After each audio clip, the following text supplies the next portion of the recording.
Good afternoon and welcome to Idea TV Midday News. I am Cynthia Bati. We begin with the headlines. Nigeria reviews telecom competition amid market dominance concerns. Flooding kills 10 in South Africa, Kruger Park shot. State launches FCFA 292 million road project to boost jobs in Ngwandere. In Ethiopia aims to commission first nuclear power plant within 10 years. Away from Africa, the Republic of Congo lithium rolls deepens as Chinese firm backs Australian miner. And in business, SEC tightens capital rules for brokers, fund managers, digital firms. In weather, Germany's debt loans 30 million euro to Africa. Germany's debt loans 30 million euro to Africa Go Green Fund. And in health, Borno comments digital transformation of state healthcare. And lastly, in sport, AFCON 2025 generates record revenues, CFA says. Now the news in full. The Nigerian Communications Commission has launched a comprehensive review of competition in the nation's telecommunications sector, appointing consulting firm PricewaterhouseCoopers to conduct the assessment. The study will examine market structure, pricing practices, barriers to entry, and evolving business models to provide an independent view of competition in one of Africa's largest telecom markets. The regulator said the review is not targeting any specific operator, but aims to generate reliable data to guide regulator tools and competition policy, ensuring the market remains open, innovative, and attractive to investors. Stakeholders will be invited to submit input and data to reflect current and emerging market realities. With 177.4 million subscribers recorded as of November 2025, the market is dominated by 4 major operators. MTN Nigeria leads, but their banks and communities were submerged. The South African National Defence Force carried out air rescues while weather authorities issued the highest rainfall warning, citing overflowing rivers and full dams. President Cyril Ramaphosa visited Limpopo today to assess the damage as tourism activities at Kruger National Park were suspended. Authorities say emergency teams remain on high alert with more heavy rain forecast across the region and evacuations underway in parts of neighboring Mozambique.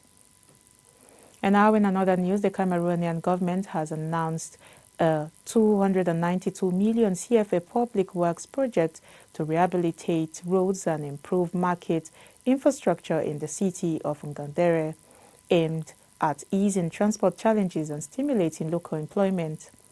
The project, formalized today between the Ministry of Economy and the Ngwandere Tree Council, will rehabilitate about 5 kilometers of secondary roads and modernize the Dang market, including the construction of 10 new shops and 2 public latrines to support traders and improve local commerce. Officials say the 12-month project will create about 150 direct jobs, mainly for youth and women, using a high labor intensity approach that prioritizes local workers and materials as part of wider efforts to tackle poor roads condition and promote inclusive economic development at the community level. Moving further, Ethiopia has announced plans to develop its first nuclear power plant within the next decade, aiming to diversify its electricity mix and reduce reliance on climate-sensitive hydropower, which currently accounts for nearly all national generation. The initiative is led by the Ethiopian Nuclear Energy Commission, established last October to oversee regulatory, institutional, and safety frameworks for civil nuclear energy. Authorities say the nuclear program will strengthen energy security, support economic growth, and stabilize base load power independently of hydrological conditions. Addis Ababa targets up to 1,200 megawatts of nuclear capacity by 2037, complementing hydropower and supporting regional electricity exports to neighboring countries. The program is backed by technical cooperation with Russia's Rosatom and ongoing support from the International Atomic Energy Agency. Preparatory work, including feasibility studies, staff training, and infrastructure development, is underway, with the government aiming to accelerate construction and commissioning timelines while ensuring safety and international compliance. We now take a quick break. The news continues when we return. Number 7.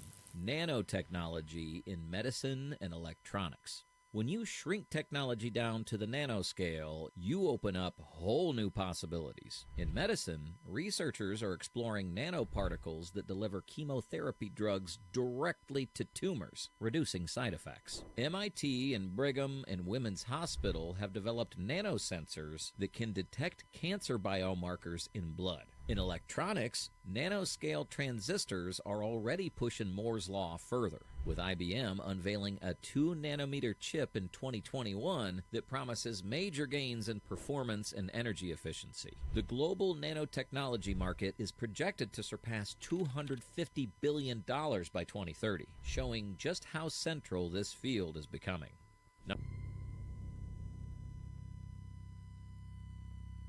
Number 8. Welcome back, and if you're just joining us, this is Idea TV Midday News. Now the rest of the news.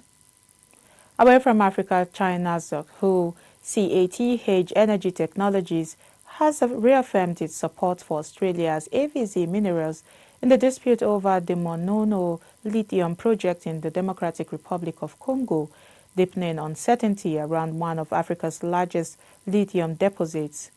AVZ said on January 15th that it had received the full $20 million funding promised by CATH, signaling continued Chinese backing despite unresolved ownership claims. Under the deal, CATH could take 100% of Monono's lithium output for up to 5 years if AVZ secures control and may acquire an indirect 30.5% stake. The project has been mired in legal and political disputes since 2022 involving Congolese state miner Communiere, China's Zijin Mining, and United States-backed Cobalt Metals. With arbitration cases unresolved and rival agreements in place, the Congolese government has yet to clarify the project's future, leaving prospects for production uncertain.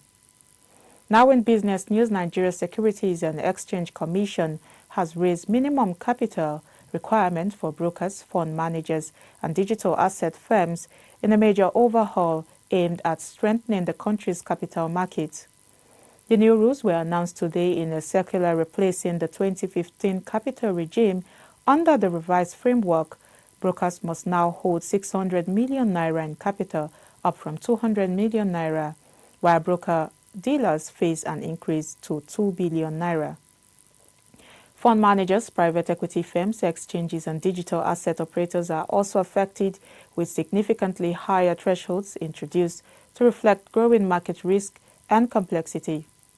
The CES, or the SEC, says the changes are designed to improve market resilience, eliminate undercapitalized operators, and protect investors.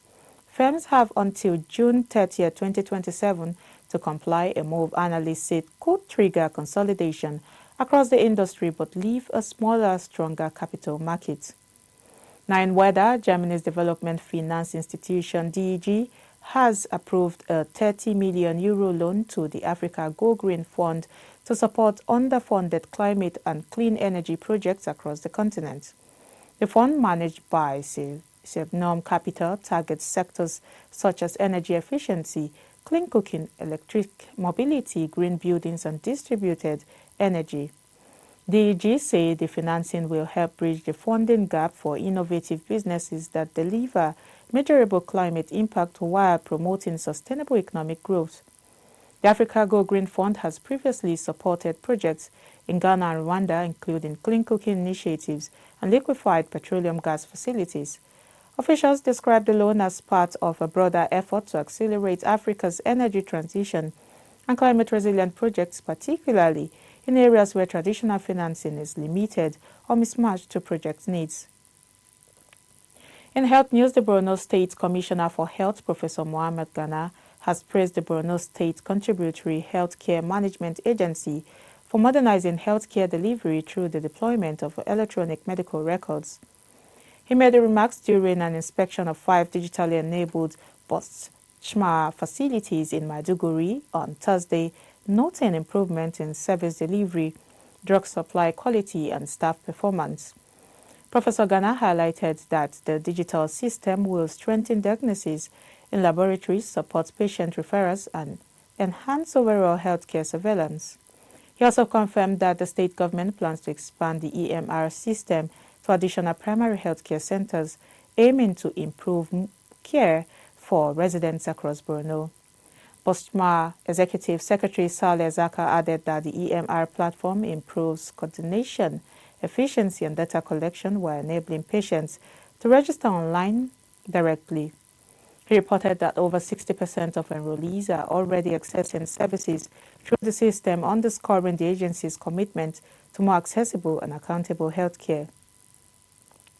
And finally, in sport, the Confederation of African Football has announced that the Total Energies Africa Cup of Nations Morocco 2025 has become the most commercially successful edition in the tournament's history, with revenues increasing by more than 90%. CAF attributes the growth to expanded sponsorship deals with new partners from countries including the United States, China, Germany, Japan, and the European Union. Long European markets guiding sponsorship and commercial expansion for AFCON 2025.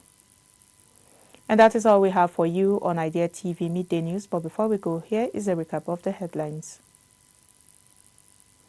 We brought you news that Nigeria reviews telecom competition amid market dominance concerns. And flooding kills 10 in South Africa. State launches 292 million CFA road project to boost jobs in Ngondere. Ethiopia aims to commission first nuclear power plant within 10 years. And away from Africa, the Republic of Congo lithium roll deepens as Chinese firm backs Australian miner. In business, SEC tightens capital rules for brokers, fund managers, and digital firms. And Germany's DEG loans 30 million euro to Africa Go Green Fund. And in health, Borno comments digital transformation of state healthcare. And lastly, in sport, AFCON 2025 generates record revenues, CAF says. And now do not forget to follow us across all our social media platforms at Idea Television. I am Cynthia Bassi. Thank you for watching.